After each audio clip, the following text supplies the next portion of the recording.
सोलापूर महापालिका अतिक्रमण प्रतिबंधक विभागाच्या वतीनं आज रेल्वे स्टेशन समोरील रस्त्याच्या कडेला असलेले अतिक्रमण काढण्यात आले। या कारवाईत लोखंडी टपऱ्या, 4 चाकी हातगाड्या, काउंटर आणि इतर साहित्य जप्त करण्यात आले।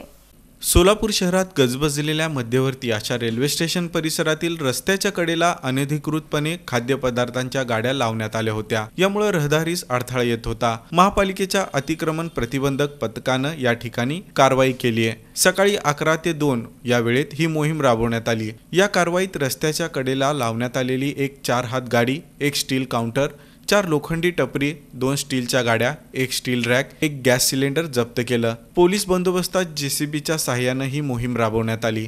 महापालिका आयुक्त शीतल तेली उगले यांच्या आदेशानुसार उपायुक्त मच्छिंद्र घोलप यांच्या मार्गदर्शनाखाली या विभागाचे प्रमुख शहापुरे यांच्या माध्यमातून पथकाने ही कारवाई केली। सोलापूर शहरात रस्त्यावर तसंच फुटपाथवर रहदारीस अडथळा होईल असं आणि इतर कोणत्याही प्रकारचं अतिक्रमण व्यापारी अथवा नागरिकांनी करू नये।